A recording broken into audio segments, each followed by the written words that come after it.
Hey guys, welcome back to Jason and Johnny Builds. Today we're going to do something a little different as we're still getting ready to paint the Bronco and getting our booth ready. I had a little problem with water in my compressed air. So what I'm going to do is I'm going to build a copper coil to help lower the temperature in the air and then hopefully condense out a lot of the moisture. I've seen a lot of guys do this on YouTube and different things. So some of y'all might have already seen this video and you just watch anyways. So I just felt like this would be an inexpensive way rather than getting a refrigerated unit or pay $1,000 for something to help dry the air. And these seem to work very well. And what I'll do is I still have moisture catchers on the end of my hose right there at my gun. I'll have a second filter water separator unit at my regulator, so it'll be a multi-step, but hopefully just to get the best quality air I can get out here. It still won't be ideal, but hopefully it'll be better. So guys, I'm trying something a little bit new. I'm going to try to get to the meat and try not to talk so much, because Joni says I'm going to bore you to death with this. So I didn't actually say that, but you apparently know what I was thinking. Well, I hear it way too often. So a quick rundown of how this operates. So if we say our air inlet comes in on the left, so basically it's just a loop, right? And you have these low points. I'll have a drain with a valve at 1, 2, 3, 4. I just don't have the other piece of copper in here. So there'll be 4 valves.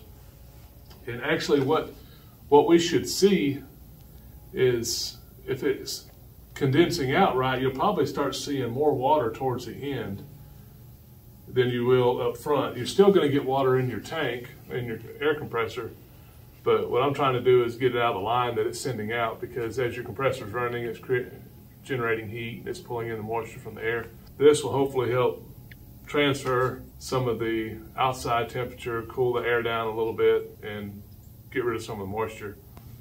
And so what we'll do is when I'm spraying, I'll probably crack these just a little bit so it's just constantly dripping out.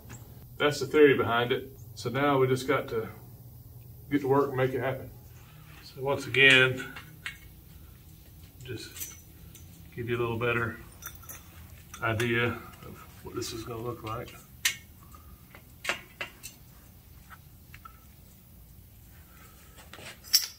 And what I'm doing here, I'm just giving it a little bit more of a drip leg, because as your air is traveling through, you want a place for your water to collect. And so if I'm really worried about a lot of condensation, like I said, I'll keep this cracked just a little bit and just let it sit there and constantly drip. And up top, I'll have these fittings. And I haven't decided which direction I'll have these turned. This will be my inlet and outlet. So it's a pretty simple system. As with anything right now, everything is really expensive, and the little pieces you see over there, the new ends and the adapters and all this is about $160. But it still beats $1,000 for an air dryer system yet. Well, the jury's still out, so I haven't done this before, so we're just going to see how well it works. In theory, it should be better. Okay, guys, so I have to remember that some of you guys have not done this before, and I don't mean to take for granted that you have. I just figured I'd show you how to cut copper if you've never cut it before. Let's see this right. That's a little short. I had a mark I could still see. The easiest way is to get you a pipe cutter, and if you have it marked, this was a little short, so I just made it a little long. But anyways, just barely get your blade contacting, and you can make a turn and make sure you have a line and it's not walking off, because sometimes if you don't get if your pipe is bent or something, if you don't get this inside your rollers like it's supposed to be, it'll actually kind of roll like a thread. You want it to roll on top of itself. So you want to check the line every time? Well, yeah, you're just kind of watching it. Once you get a good impression, it usually stays in it. So I know it's kind of hard to see it started there. But as you make a turn, you can feel that it gets a little easier, and I'll give it about a quarter turn on my tool each time. See, I'm going about 2 turns per quarter turn here. And just do that a few times and it'll pop right off. Then you have a nice straight cut. If you try to do this with a hacksaw or do it by hand, you don't get a nice square cut. So, and this just makes it easy. Okay, so once you have your pipe cut, you need to sand the ends. So I've already pre-sanded all the ends of this pipe, and it was several pieces of pipe. So they say if you want something done fast, find the laziest person you have in your shop and they'll find a way to do it. So maybe I'm the laziest person in the shop. You're the only one in the shop. So I just put some sandpaper inside a 9/16 socket, rolled it up, put it in there and just taped it to it. And you know, hey, it's sanded.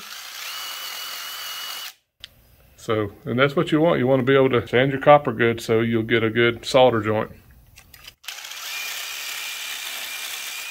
So guys, what I'm going to do is, I've already started, and the more I thought about it, I don't want to sit here and tell you guys how to do it and me tell you wrong. So if you want to kind of watch how I do it, it's fine, but please ask an expert, which I'm not. And so basically what I do is I use water-soluble flux and your solder. You know, they sell this in your plumbing aisle. So anyways, you know, so you have to put the flux on your joints before you put them together. And I've already got it on these. You can kind of see it squishing around. And what the flux does is as you heat the joints up, it allows the solder to flow in. If I'm doing this wrong, it's just how I was taught. I heat the back side of my joint, and then I add my solder to the opposite side, and when it's hot enough, and as you're touching it, you'll see the solder, it just kind of sucks it in. And I'll just kind of press it to it and watch it flow around it, and then you're done. But on these big joints, you got to kind of do it in a hurry because you can get too much heat in it, and where you've already soldered will turn loose. So that's why I'm doing it on the ground. I'm going to wear safety glasses because I have used my torch, acetylene torch, close to concrete, and it'll actually pop. I guess it heats the moisture up inside the concrete, and it'll actually pop portions of your concrete up. So I don't want that to happen.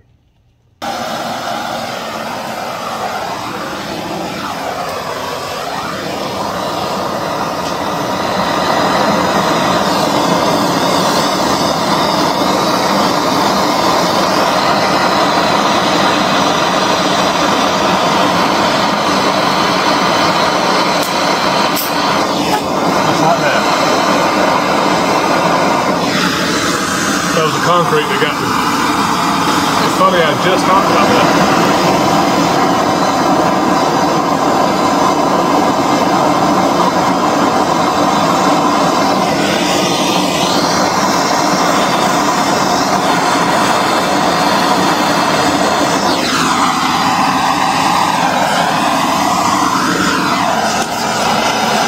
Come over here, Johnny.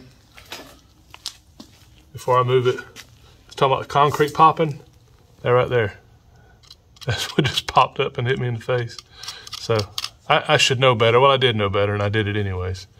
But it just, let me find something to put under it.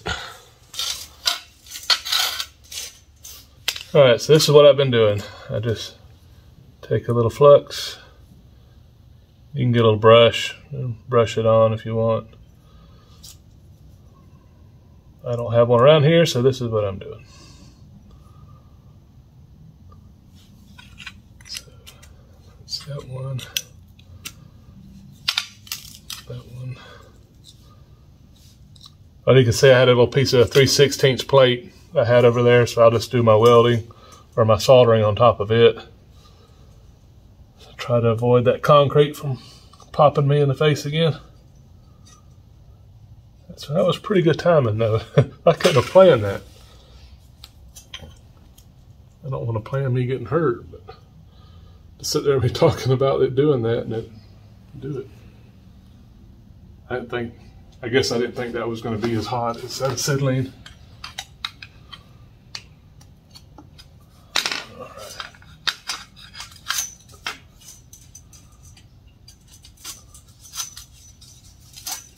Alright, so I got all those pushed up. I got my valve sitting straight up and down. Y'all see me lighting this thing with a lighter because the striker's bad in it.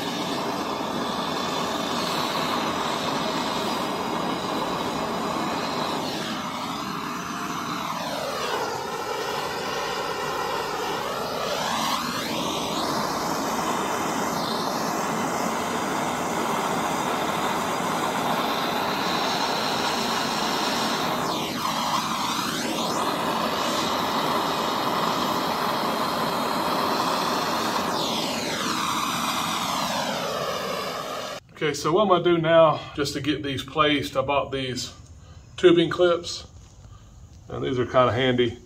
You just kind of bend and snap them over, like so.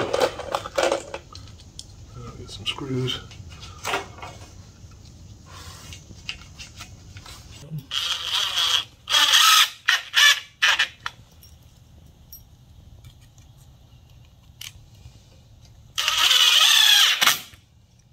Okay, so this is a fitting, just basically an adapter, and this is just pipe joint compound, just basically liquid Teflon tape.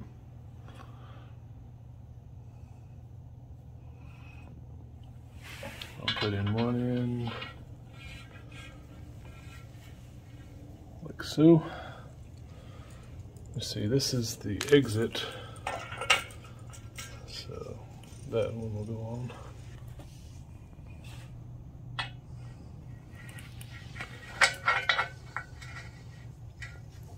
All right.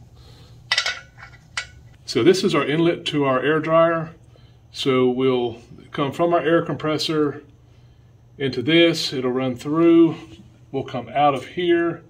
We'll take this to our other air station where I have another water and filter combo. And then we'll go from there, well, it's also a regulator. We'll go from there to our booth and to our tools. I don't have to run this all the time, but I can, you know, just the way I can set up my hoses and how I want. I'll just have a short hose made to when I want to hook this up and run it, or I may just run it all the time. But now I'm going to go get this thing mounted on the wall. All right, so we have it mounted on the wall. I've got plenty of free space behind it so the air can move around these pipes, because that's the main thing, is you want these to cool off and to help cool this air going in. And when I hooked my hose up to it, I wanted to check my fittings, make sure I didn't have a leak, and I could hear it. And I was like, well, I messed up. But actually, you can look and see here, Joni. It's actually at the hose I connected to it, the fitting to there. So anyways, I know I just need to tighten this up. As you can see, I'll be able to shorten me another hose, so I'll have a specific hose for when I use this, and then I'll have another hose going over to the filter and regulator. Again, on the bottom, what I'll do is, as I need to check for water, I'll just open one of these. So anyways, with these valves, if there's water in it, we just blow it out on the ground. And then we'll also be able to see how much it is, you know. So I'm really hoping this works. All right, so this is just a little plastic container. Let's see.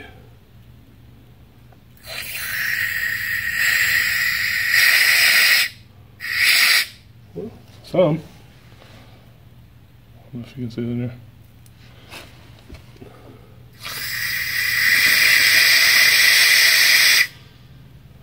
Some on that side.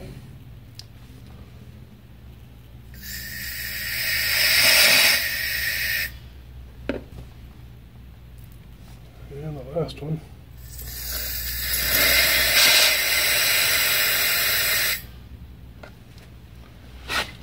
So they were about equal.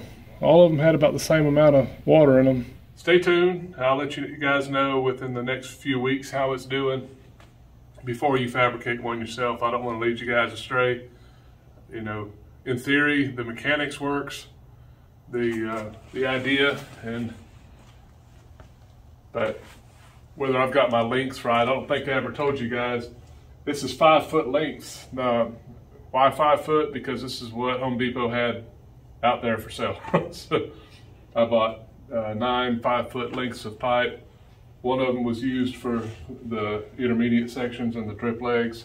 Again, this is new, so I can't say it's proven. So thank you guys for sticking around watching this crazy video, and we'll be back on the Bronco soon. You guys take care.